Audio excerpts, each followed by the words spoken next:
Are your ad campaigns lighting up the dashboard, but not the pipeline? That's bullspend, and marketers are calling it out in Dashboard Confessions. My boss asked for results, so I opened my dashboard for the only positive-sounding metric I had: impressions. Cut the bull spend. See revenue, not just reach. LinkedIn delivers the highest return on ad spend of major ad networks. Advertise on LinkedIn. Spend $250 on your first campaign and get a $250 credit. Go to linkedin.com/campaign. Terms and conditions apply. People are full of surprises, especially when you travel together. Thankfully, Vrbo is not. When you book a Vrbo, you get Vrbo Care and 24/7 live support. So your house doesn't surprise you like your friends might. If something's not as described or doesn't work, Vrbo's there. Real people, real support, anytime. Book today on the Vrbo app. If you know, you Vrbo. Terms apply. See vrbo.com/trust for details. Come on for picture!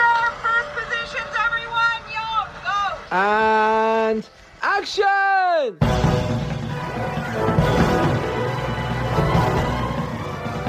Hello and welcome to episode 340 of the Filmmakers podcast. Woo! This is a podcast where we talk filmmaking, from indie film to studio films and everything in between. How to get them made, how to make them, and how to try not to F it up. In our very, very humble opinion. And on today's show, we have the director, Erige Sehiri, talking all about her film, Under the Fig Trees. It's a heartwarming, slow-burning drama about young women and men working the summer harvest. There they develop new feelings, flirt, try to understand each other, and they find and flee deeper connections. I am Giles Alderson. I'm a writer, director, and a producer, and joining me as my host today is Liza van der Smissen. Hello, hello. So great to be here. This is a joy to have you on. For those of you who don't know Liza, we have worked together on various films. You've been production manager, you've been producer, on various stuff that we've made, from Wolves of War through Stranger in Our Bed, Ralph Lauren commercials. We've done it all. And Liza is the co-founder of the Female Film Club. Tell our audience a little bit about you, because I love the Female Film Club. You put on amazing events. It's fantastic for independent filmmakers, but obviously with a big focus on women. Tell us a little bit about it. Tell our listeners what they can expect when they join, because they really should. Well, first of all, it's amazing to be here. Thank you so much for having me on the Filmmakers podcast. Pleasure. I love the podcast. Thank you. It's incredible to be here and having these conversations with you, rather than just having them in private with you or listening to you having them with others. Makes me very jealous. Yeah, the Female Film Club, we started in COVID as a means to stay connected with everyone in a moment where films weren't being made as such. And it grew up now. 3 years later, we are a members club. We've got members from over 40 different countries.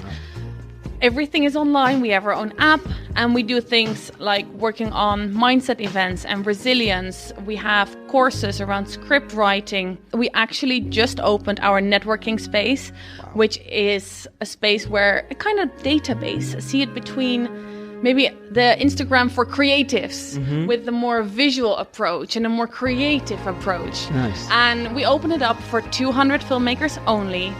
After Variety broke the news, which is very exciting. Very exciting. And yeah, so as long as you have made a feature film or have a short film that won an award or have been in the industry for at least 3 years, you can do the application. It takes 5 minutes and you can join the database just to join our community and get in touch. And where should they go for that? Femalefilmclub.com. If you Cool. type in Female Film Club anywhere in Google, you will find us. So you're the co-founder, which means you co-founded it with someone else. Tell us about your amazing partner. So yeah, I co-founded together with Nicole Lieberman. We started in the pandemic, but before that, we already made films together. So we had a really good working relationship. And you know, when something just works really well, you grow it and you nurture it. And we really helped each other through so many times, because we all know filmmaking can be so many ups and downs. And having those people in your corner that know you, that root for you, that you can celebrate with fully because they also know what it took. We're like, we want everyone to experience a partnership like this. So then we grew out to a community. We have, I don't know, around 500-600 members now from 40 different nationalities. And probably as you're hearing it, we're just after Cannes or in Cannes, which means we probably have grown even more. So it's very exciting to share this. It's very exciting. You've got your event on the 19th in Cannes, but I think this, because we're recording this just before we go, because we didn't want to record one while we were there, basically, so we could enjoy the festival. So for those of you who went... Make sure you sign up. Yes, make sure you do sign up. No, honestly, do. Link to it is in the show notes. And talking of amazing stories, Erige, what do we talk about with her on the podcast? We talk about how to make a festival film, how to win awards, why you should just start. I think it's so important sometimes that filmmakers just start. We talk about that a lot. How she raised the finance and how she got the film finished. We also talk how she got her film into incredible film festivals like Toronto, like Cannes, even Venice. She won awards. We talk about how to make continuity work, because she made her film over the span of 2 years and what that meant for the editing and the lighting and everything in between. We talk about working with non-professional actors and, of course, the importance of following your intuition as filmmakers. So yes, there we go. All that is coming up for you on this week's Filmmakers podcast. Thank you everyone for listening. Thank you so much for listening to last week's episode, and the feedback again we get from you guys every week is lovely. Please do share, support, tell your friends about the podcast. That's how we grow. Find us on Twitter at FilmmakersPod, Instagram the Filmmakers Podcast. And if you have a question for us, go to the Filmmakerspodcast at gmail.com. Get them in, ask questions, and we will answer them. So yes, our episode last week was all about AI, how that's affecting writers. It was all about the writers' strike right now, how it could affect you. So if you haven't listened to that, go listen to that after you've listened to this. Yes, done. We've got so many amazing episodes coming up, including Rob Marshall, the director of Chicago, and also the upcoming The Littlest Mermaid, or The Little Mermaid.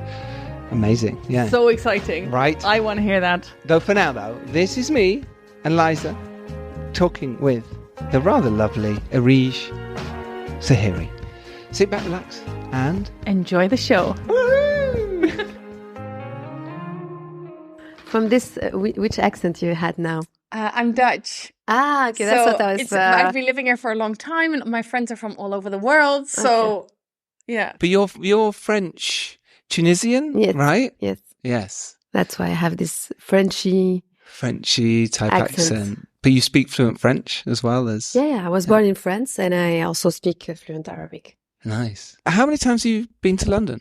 I think maybe fourth time. Fourth time. Yeah, we had we were in BFI London, so I came, and then before, of course, as a tourist, I traveled here. Yes, with my mother. Nice. How old were you when you first? Oh, I don't know. Maybe it was 10 years ago. I don't know how old I was. I don't want to remember. Yeah, you don't want to give away your age as well. It was 10 years ago, so I was 8. No, I think it was even 15 years ago. I was 25, so and I'm 40 now. Right. Yes. Nice. So it's always nice to be here, and I loved the festival, and the audience was amazing at BFI London, and the little theaters where you can screen your film, and the audience was amazing. It was full, booked everywhere. Gorgeous. So nice. Yeah, no, they do it really well at the BFI down there. Those little screening rooms they have just fill up. People want to come and see what's happening around the world, and I think it's kind of beautiful and great that you got in. Right? Yes, they had both. They had the big screening for the competition, and they have also other screenings all over the city. And that was nice. And also in Glasgow, they had the opening of Glasgow Film Festival. So, yeah. And Cannes, right? And Cannes, of course. Yeah, how was that for you? That was amazing because it's a first feature narrative. And, I mean, it's the kind of one of the best place to be for first film. And it was amazing because I had my crew and my actors with me. They've never traveled before. They didn't have a passport. What? They never shot any film before because they are non-professional actors. So it was not just Cannes. It was like the whole emotion of going all together from this little town, village in northwest Tunisia to one of the biggest film festivals of the world, and was just so stressful and emotional for them. Yes. But I love that it was emotional, yes, but stressful. Was it stressful because they were having to get the passports and travel across? Was that something they were worried about? Everything was. The family were stressed. The passport, the visa, last minute, they had it 2 hours before the flight. So everything was very stressful. And then what they're going to wear, because they don't have all the things you need for Cannes. And I didn't even think about that in the beginning.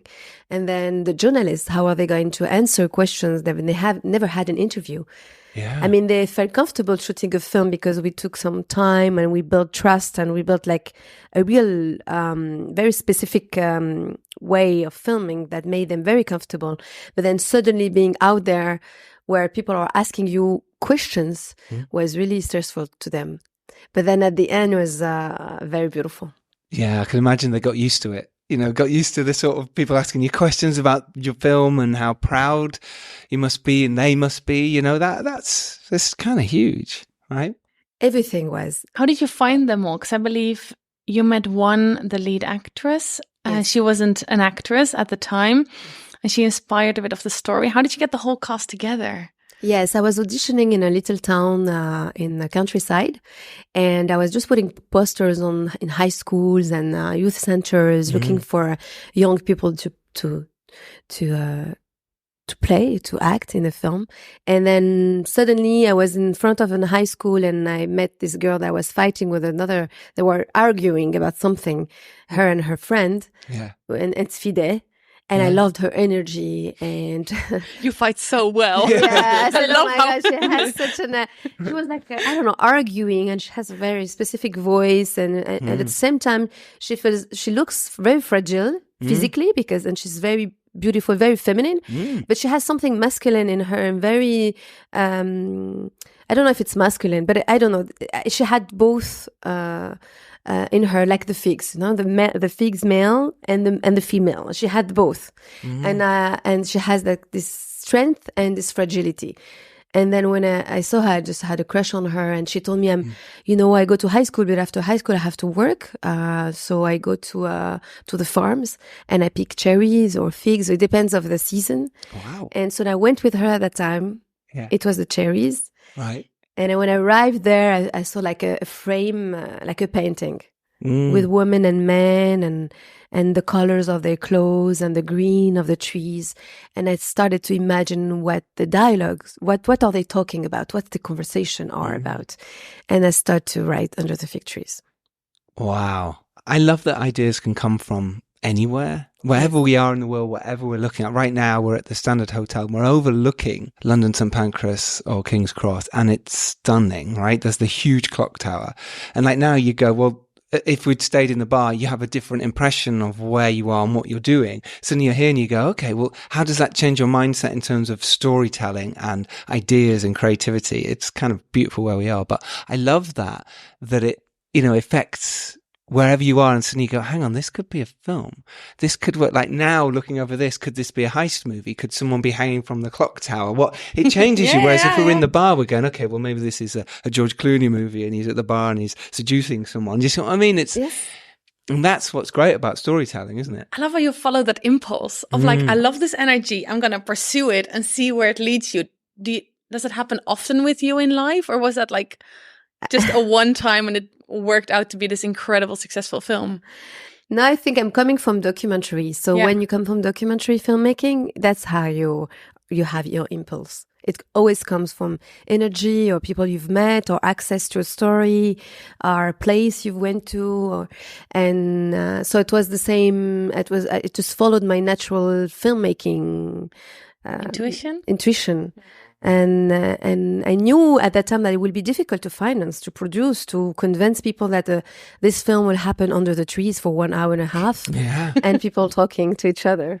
And I knew it's going to be difficult, so I decided to produce it in the beginning, and then have co-producers after to come in and to this non-spectacular, because I was just looking to write a normal day that seems their typical day. So I had to recreate life the way I see it into a film, which is the opposite of fiction, because usually fiction is about dramaturgy, and like you have to And there I had to stop myself sometimes because I'm like, it's a fiction, I can go further, but I don't want to. That must have been interesting, like you say, because as storytellers, you for our whole lives we've had a beginning, middle, and an end. Even from children's stories, someone gets up in the morning, there's an issue, they solve it, and they go back to bed that night, and everything's happy. That's a children's story type thing. We've grown up with that, and then to sort of stop yourself to go, no, I just want to tell a story. This is it. This is it. This is just a moment. This is a fragment of their days that could be over a month, but we're putting it into a day type thing. This, all these little stories and dialogue was amazing as well. Yeah. Was any of it improvised, or had you written it as it was? Because maybe there was bits, but that was what was fascinating, because you create this world, and I thought, okay, how did she manage to make it feel so real? Yes, but because also the importance of dialogue in the film is also a political statement in a way, because those young generation, even though if they are trapped under the streets, which is also trapped in a country or trapped in an economical situation, whatever their social situation they are trapped in their life, they have a way to speak that is very free. And the way of flirting also. It's like they're giving us lesson of flirting. And I like to play that with them. And for me, it was a way to say also that, we had a revolution 10 years ago in Tunisia, and you can feel it in the way this young generation speak. So the dialogue were the most important things in the film, and how I built it. The scenes were written, but the dialogues were improvised. Not all of them. It's a mix between some of my writing and some of the actors' proposition that we rehearsed, and then say, okay, in the rehearsal, this is too much, this is not enough, this is not realistic, blah blah blah, and we will work together on the dialogue, and then so we had a lot of them were improvised. That's interesting. I think the frames also kind of complement that, because it's all like quite close-ups, mid-frame. You don't see really wide angles. That also on purpose with the feeling of being trapped under the fig trees. Did you have that like vision from the beginning, or was that developed throughout the process? Yes, I think it developed when I started rehearsing with the camera, with my DOP, director of photography, and also with the fact that when I was writing, asking myself, what do I want to say about this generation? And I think I wanted to say that they are suffocating in their society. Nothing has changed for them, even though we went through a revolution. And in the same time, they are in this beautiful area with a beautiful light, which is the country itself. And the way they pick the figs, when they put their hands up, you can feel like they want to get out in a way. But so I think showing it through close up was a way for me to express it. And in the same time, it's portraits of women and men, so it goes with the portrait idea of having each faces telling a story, even though we don't have it all.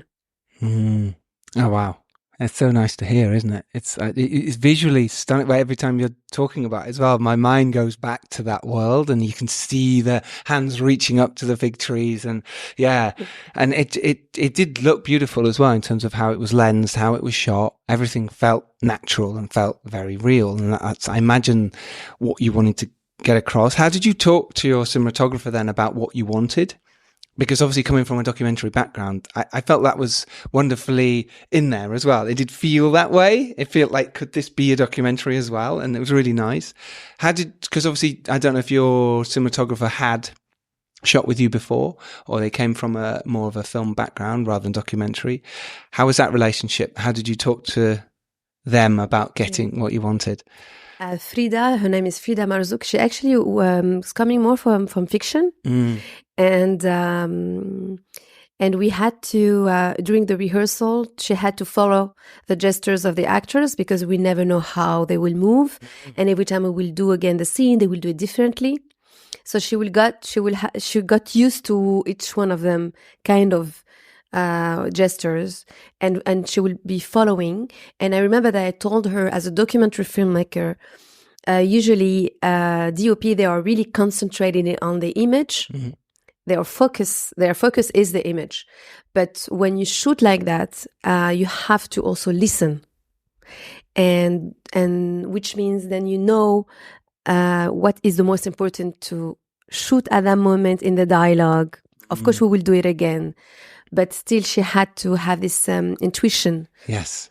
Instinct. Yeah. And I had to trust her. So it was the first time for us. It was amazing. And I will still work with her again. And I think she very, very fast understood the type of film we're going to make. What a challenge. And close up and follow them and do it different. Incredible. Yes. How was that for the edit? To edit all these improvised things, because it seems so seamless, every single thing. And actually we shot it in 2 years. Can you imagine? Wait, 2 different seasons. Yes.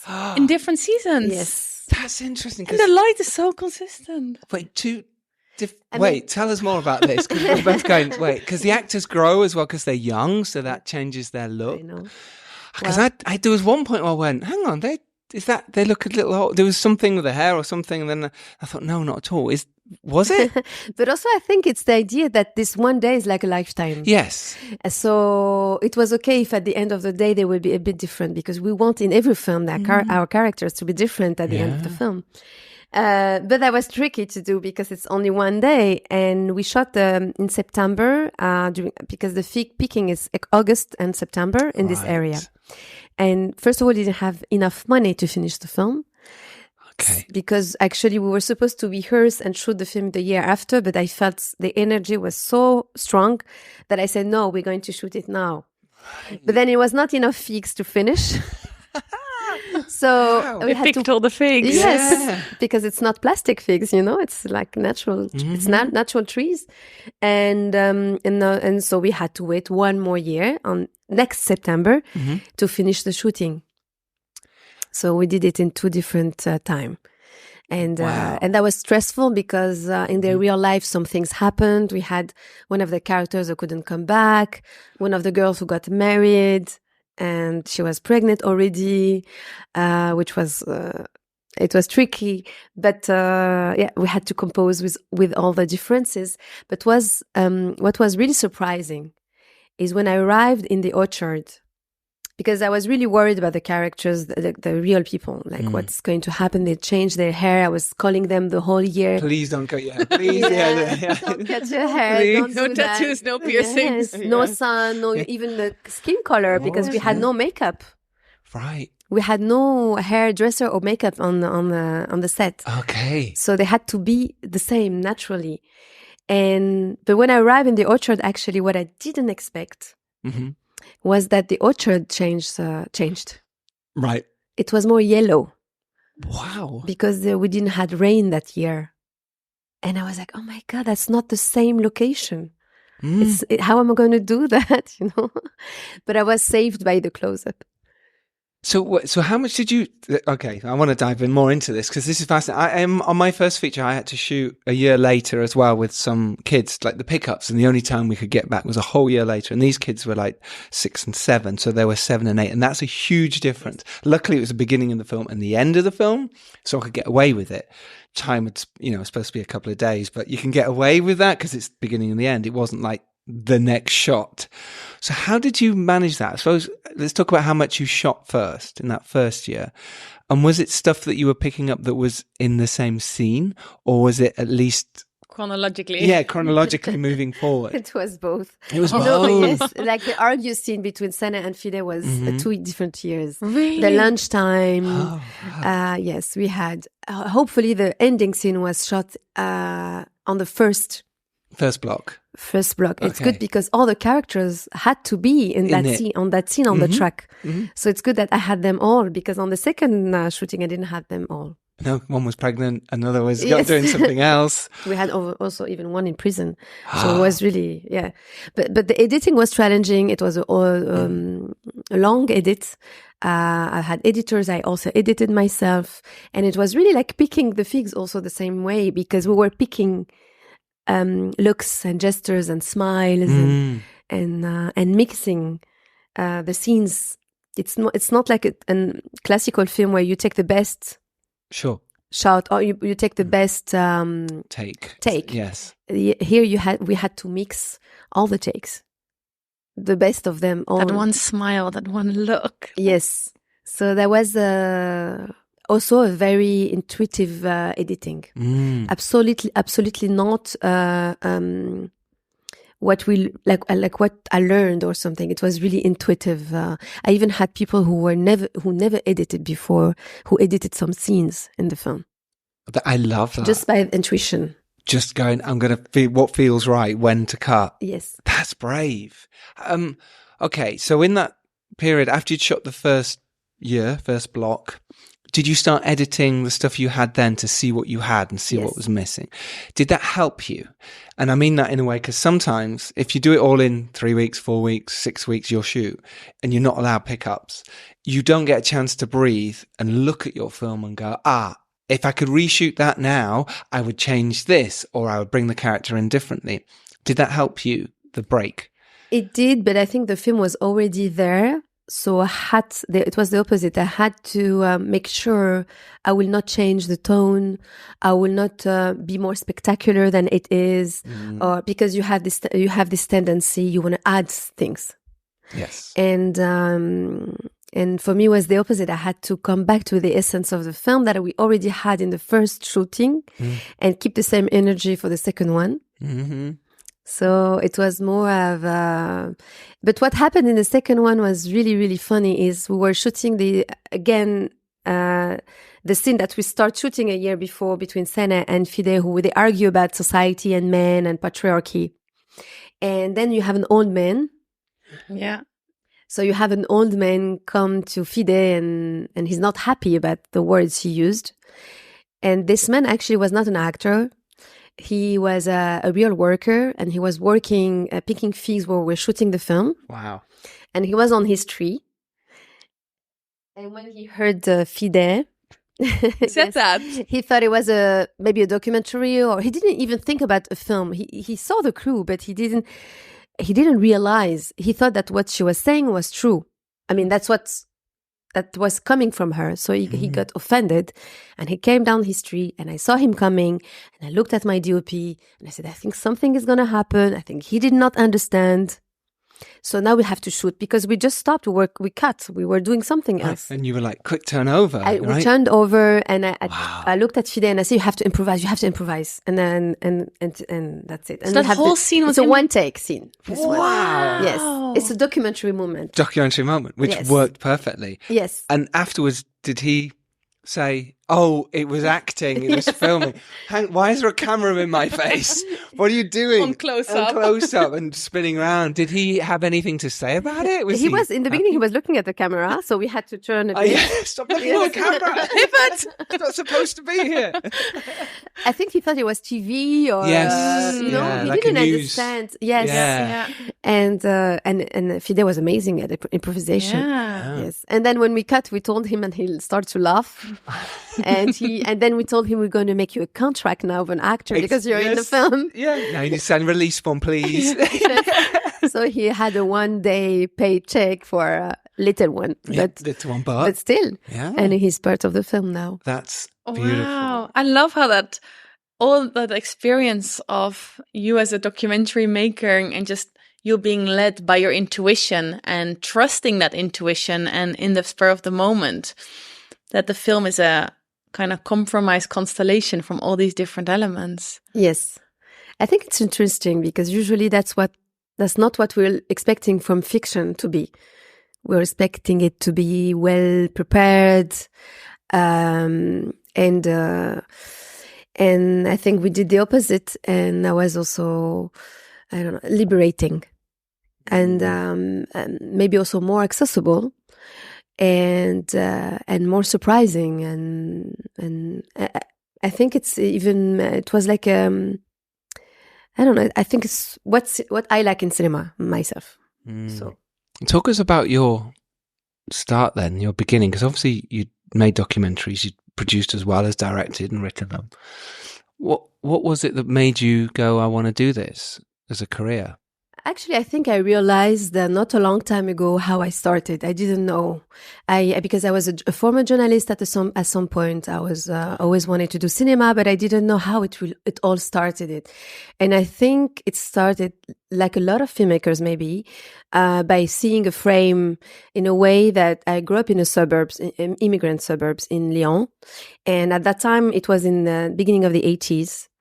And it was, we had a lot of issue with young people from the suburbs and the police. And it was the first years of what we called the suburbs strikes, where people went on the street and fighted and so on. And we had the March for Equality. Right. It was a very big march in France in the 80s, where people started to march against racism and equality in so many things. And because my parents were afraid for me and my brothers, we won't be allowed to go out so much.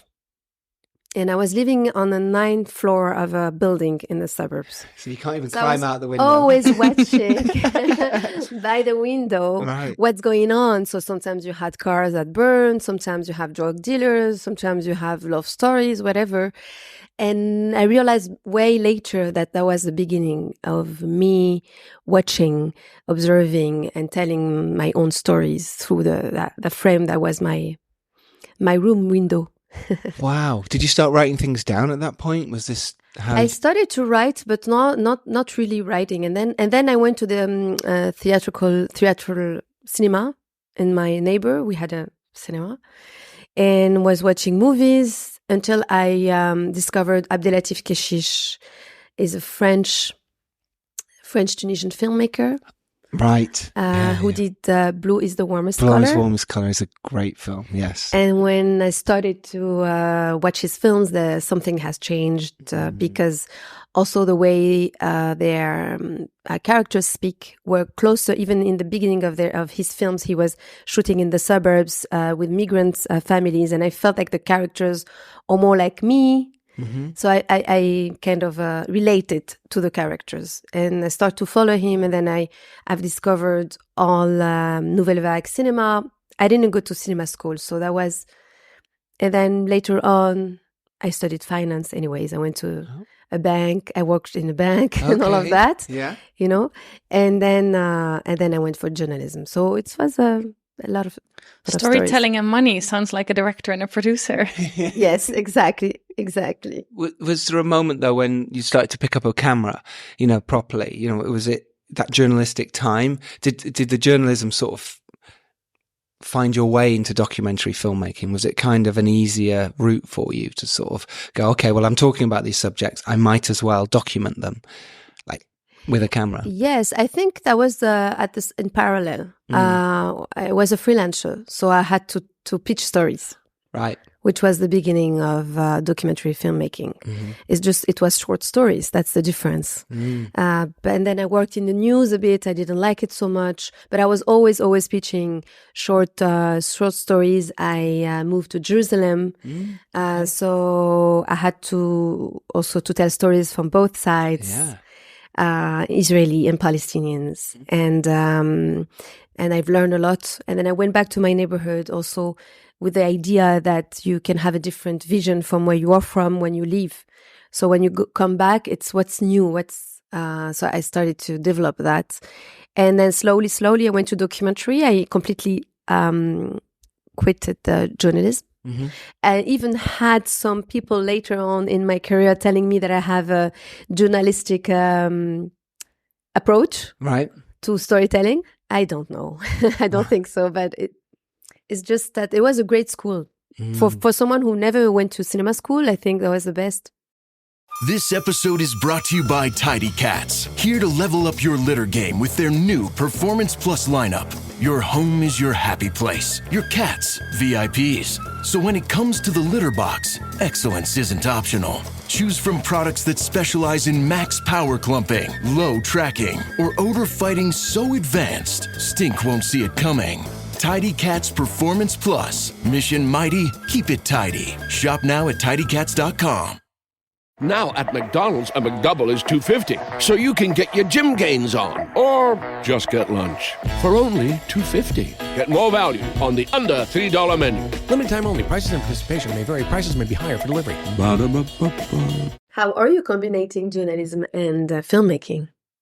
Well, we're mainly just filmmakers, aren't we? So the journalism side isn't really, it's blogging or podcasting, which I don't know, I suppose it is journalism in a way, but I think it's like the amplifying of storytelling, like the diving in, how, the what's the story behind the story. I think for the Female Film Club, it's really like amplifying these stories. Like someone made an incredible film. Why? How? Everybody here in London know about this film. Go and see it. Go support it. Because you spoke about, after you've seen films like Blue is the Warmest Color, of things like that, the power of having a kind of role model or someone that you're like, people who tell my stories are great, which means my story is valid, which means my story can be heard. And I think the more voices of different stories we get out there, the more people we can inspire to be like, yes, your story matters. Your story can be told. Let's go out and make it. That's, for me, a big drive. That's beautiful as well, by the way. It's so good. And yeah, for me, it's about inspiring filmmakers as well by hearing people like you, the story, and why. I think it's so hard when you're trying to make a film and that struggle, because you have no way of getting a film made. You're like, well, it's impossible. I've come up with an idea in my head, and then what? Then what? And it's actually that then what that we try and demystify and try and say, actually, there is the then what is you, the then what is going and knocking on the doors and pushing and getting rejections and failing upwards all the time. And the more you can do that, then you'll become the filmmaker you were supposed to be in the first place. If someone just comes and knocks on your door after you go, I've got an idea, here's £1 million, you're not going to be a good filmmaker. You're just going to go, oh, it's easy.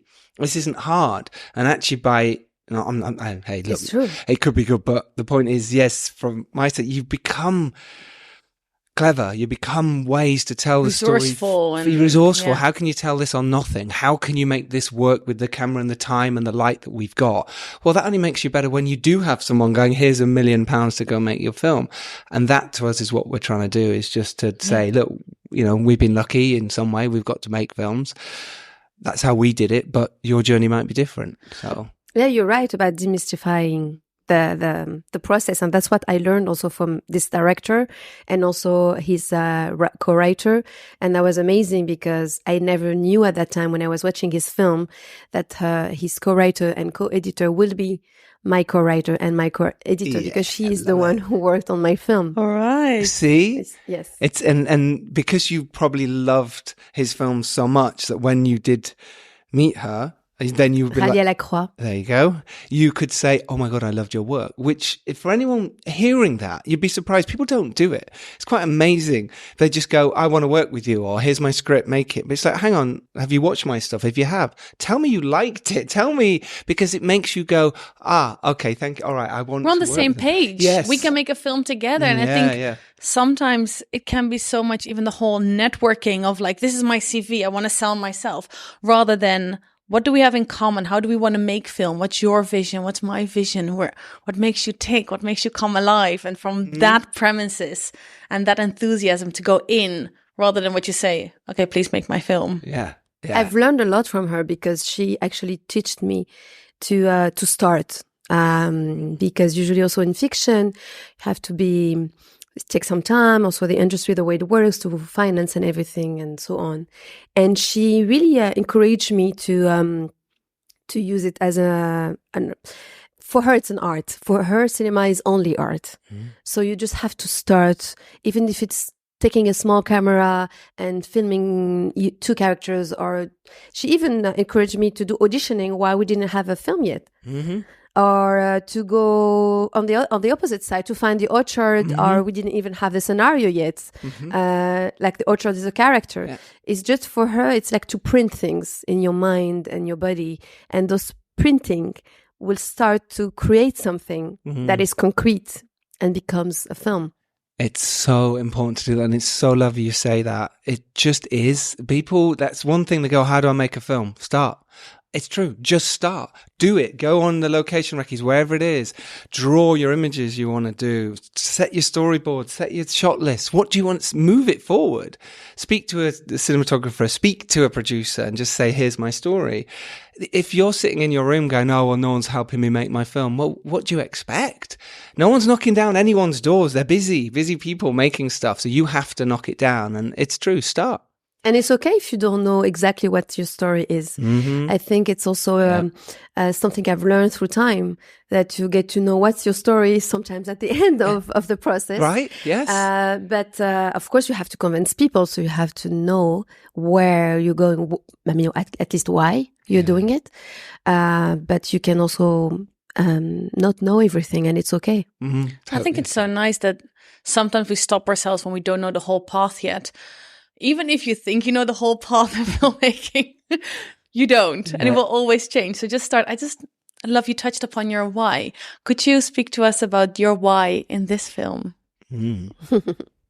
Yes. That's there's many whys. One of them is I really wanted to make a film in my father's original village that he left when he was 15 to migrate to France.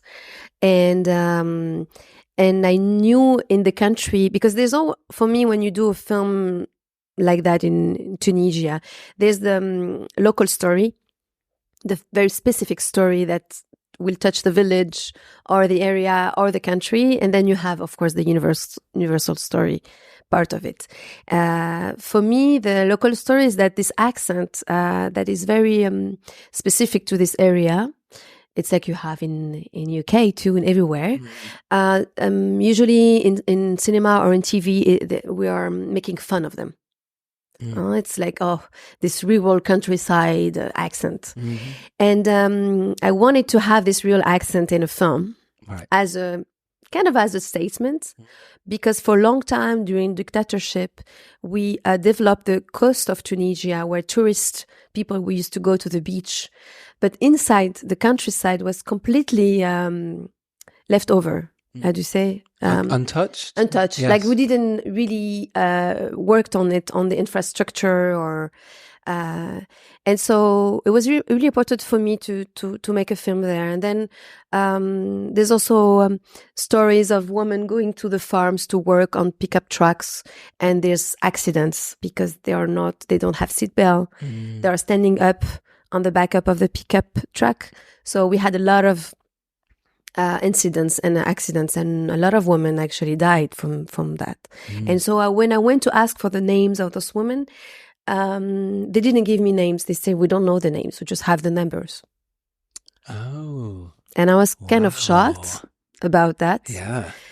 And so when I met Fide in front of a high school, I thought, oh my God, if she still have lack of opportunities, she will be a pickup truck woman. We call them like that. She would be one of them. And if my father didn't didn't leave, maybe I will be one of those women. Maybe I will be Fide. Yeah. And that's for all this reason. Also, the scarf that Fide wears in the posters is my grandmother's scarf. Wow. So it's an homage. Yeah. Yes, there's a lot of things here and there that pushed me to tell the story, those stories. And how did you raise the money? Like you said, at one point you didn't have enough. At one point you said there was, issues. How did you go about going, okay, even if this is just me doing this is my team and really, really small, you've still got to plan it. You've still got to make sure people get there, the transport, the toilets, the food, all this kind of stuff just keeps adding and adding up. And filmmakers do forget this a lot of the time, or directors just go, oh, well, we're just going to shoot there. And you go, well, yeah, but how are we getting there? Where is there to stay? Where is it to eat? It all costs. And it's one of those things that filmmakers do forget sometimes. Or don't know yet because they haven't experienced it. How did you navigate that? How did you make it work? Because I was also the producer, so everything was related to it. Like even the creative process or the places we shoot or how it will be organized will depend on the money we had. We didn't have so much. Actually, I went to business women and men in the area, farmers, to ask for money. Nice. And saying that also it's very important that we hear this accent in cinema, that we talk about those women, and so on, and that we give also chances to this generation of young people from the area, to have a voice. So there's different, and each one you talk to them differently. I said, I will speak differently, of course, to each one of them. It depends. If he's a farmer, he's not from the industry. I'm not going to talk to him about a film or whatever. I have to talk about something more concrete for him. So, and then we started shooting. I contacted a producer in France that I met. She loved the project, and another in Switzerland, and slowly, but we started already. That's what I said. When we start shooting, we didn't have the money for the third week of shooting. Wow. Right. So we were shooting, and then in the morning or in between midday, because the sun was too high, I will go and look for money. So I will send emails, talk to people, and do that. And that's you, not only you're there directing, you're there setting everything up, and then you're going, right now I need to go find the money. That's because amazing. I think the energy of wanting to make a film, and you have a specific time, you need the sun, you need the figs. You have all these people around you waiting for you to say something, give you an impulse. Yes. That it's becoming survival. Like you have to find the money, you have to do it, Yeah. And it does. And when you've got that drive, it changes everything. There's a film we made and the money fell through at one point when we're in the middle of, pretty much in the middle of shooting. Suddenly something else comes alive in you that you go, well, we have to find this money. And when you're in that position, things change. Like I say, if someone came up and we go, I've got a story idea, here's £1 million. You're now not in that frame of mind, which is bravery, recovery, absolute. It's like there's no way you're not going to get it. Yes. You just need to find the way. Exactly. Because people are depending on you. You have that story. And I think what you said is fantastic you didn't go a traditional, what it sounds like the first kind of round of funding wasn't traditional. It was like, this is a story that matters. I'm going to find the funding. And I think everybody makes a film in a different way, and there's not one right way of making a film. It's just making a film. And I think this is another proof of that. You find a way to make your film in the best way that's suited for this film at that time. And I think that resourcefulness is what everybody can learn from, especially at the beginning of your journey. Oh, but I didn't get this type of funding. Or no. Find your way, speak to the people in the way that it works for them, and make it. I find that really beautiful. And also with the DOP, we talked about that because we had no lighting, no equipment rather than the camera and the sound. And she was okay because she used to work with big crews but she was okay with that. And she said, okay, we'll play with the sun.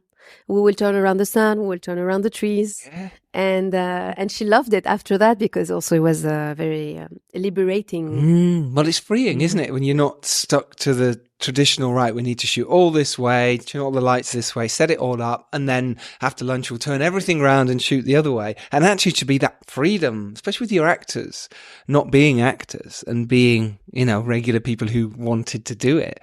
It changes everything because if they see all that big setup, the big cameras coming in, the big lights, they get nervous, they get worried. Whereas, like you said, the guy who thought he was going to have an argument didn't even know. So therefore, imagine if he saw like big lights and boom operators and things. It's a different kind of feeling, and that relaxed feeling that you got across on the film, that it felt very natural. I had no idea that none of these people weren't actually actors, and I think that's a huge testament to you for not only casting brilliant people, but also making sure that they felt comfortable on set. Was it always a conscious choice to do that? Did you always say, I'm not going to have like actors, I'm going to have people who I just find, people who want to do this? Yes, from the beginning, as I said, because of the accent, because of the area, because we've never, there's no businesses in this place. There's nothing. There's only farms, but also the farms are critical. So for me, it was a way to say, let's do something in art also. It's like for them, it was une rencontre, I don't know how you say, with cinema. And what was beautiful is that we didn't start in a classical way, but then we managed to come back to the industry, to say hello. We are not just doing our thing on our side in our little town here. We are part of the world. Hello, Cannes. Hello, London.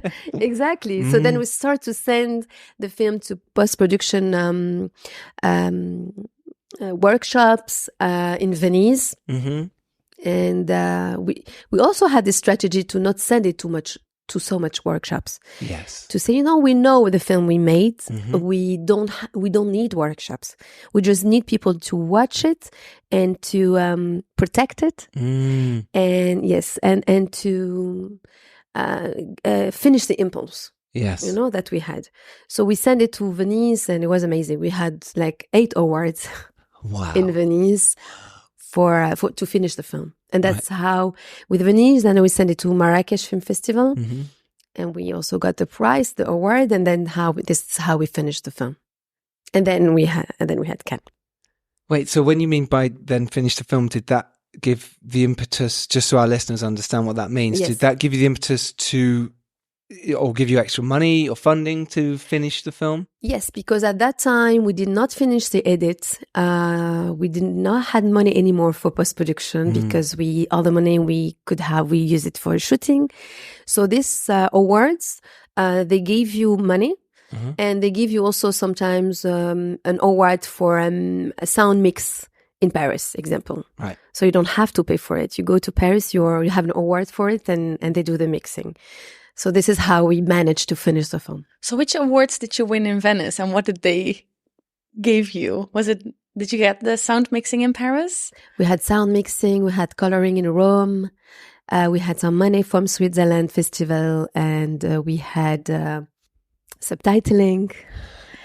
So basically almost a lot of post-production that we needed. And I think that's really important that festivals keep having this kind of awards for films like that, to be able to be able to be very creative. And if you didn't get the funding before, you still can you can have some money to do your film at the ending. So that was really important. And also it was important because what happened in Venice, I think we hear it in Cannes or something like that. It's like, it was the beginning of, there's this film coming from Tunisia, that prepares the premiere of the film somehow. What did you learn from making Under the Fig Trees you're going to take to your next film as a director? What I've learned? I've learned something I knew already, that I have to follow my intuition. Yes. Sometimes we know we don't act on it. And we're like, okay, I should have done that. I knew that and I didn't. What was that? Do you want to say? I don't know. I think what I learned, oh my God, I learned a lot of technical things that I didn't know, that I've learned on set with the technician. I've always learned so much from the technicians, actually. In documentary, that's how I learned filming. You mean like lens sizes, or you mean in terms of editing, the lighting? The where you have to be, the way, I don't know. I've learned a lot of technical things, and then, but the rest I didn't. I don't know. I've never thought about that. I have to think about it. I have to make a list of what I learned. But to keep being stubborn, I think that was something. But also the idea is that not to make another Under the Fig Trees. That was this film. That's the way we did it. That's how we had to do it. But it doesn't mean that my next film is the same way. And that's why it doesn't matter what I learned, because what I will do next, I will learn something else, because it will be something else. And that's what this filmmaking is about, I think. It's like you've never learned everything. Each film is another story. It's another story to learn something else or fail upwards, as we say. I think it's super inspiring what you've done. I think it's incredible. I think our listeners are going to love hearing your story. And I think what I like about that as well is that you went to find the money by knocking on farmers' doors and people who lived in the area to say, we're doing this in the area. And so many filmmakers get scared by, like you say, I've got a story, and you go, great, well, speak to people in your area. People go, I must go to London or New York or LA or wherever else to get the funding. This is where the hub is. Well, no, a lot of the places, they've already got projects, for one. Money's really hard to come by, and it's studio money, and they're not going to put money into your film if you've not made one. But yet there's people around you who are very happy to support, and they did that with you. They literally said yes. In COVID, in the crisis, in a very small country that doesn't have so much money, where everybody was going to tell you, nobody's going to give you any money. It's COVID, whatever. But no, you have to go to people that you know they have an emotional connection. Doesn't mean directly to be to the story itself, but to something. Yes, around something. Yes, I remember we went to see a director of a very famous school in Tunis, but we know he's coming from this area, and he left this area a long time ago. Yeah. So you need to know the people's stories to get the money also. And he set up a very private school of engineers that is very successful in Tunisia, and we knew that he's successful. So we went to talk to him to say, we are coming from this village originally. We want to make a film there. We know that you care for this young generation. Yeah. And we want to see if you will be okay to support us in any way you want. And he did. And he put some money into the film. Amazing. And that was really incredible. Yes. Yeah. And I think I learned also that it's okay to also work sometimes for some things with people who are not part of the industry. Yes. Because I got this guy because of one of my friends. She's very good in this kind of things, to contact people. She knows a lot of people. She has a good network, not necessarily in the industry, outside of the industry. And she was very helpful. And often it's so much better. 3 Day Millionaire was funded by most people who weren't in the industry. In fact, I don't think maybe one was, and that we had, quite a lot of investors, and they were just people from the area, like you say, who had a connection, there was something that made them want to invest and be part of it. And you've done that brilliantly. So well done, really well done. Thank you. Yeah, great. Well, listen, this has been really fun, right? I love it. Thank you so much. Thank you for spending time with us. You can go out there and make your film, everyone. Be inspired by this. Go do it. Believe in yourself and get your films made. Start. Is basically what we're saying. Start now. Do something now, today, to make your film happen. And if you're lucky enough to rise up and do well, it is your duty to send the elevator back down. We'll see you next Tuesday, as always. Thank you very much for joining us, Erige. Thank you. Thank you so much. Take care, everyone. Bye. Amazing. Yeah. That was so good. You look brilliant. Hello. Yeah. Thank you. That was lovely. Yes, nice. Filmmakers podcast. Don't do the rapping. No? Okay. Yo. Talk about film. Talk about film. Talk about film. To be continued. Next time we do a podcast, we'll have an organized rap. An organized rap? A rap party, we'll call it. Maybe not a rap. Yeah. Oh. Hey, you just got that. Very good. Very good.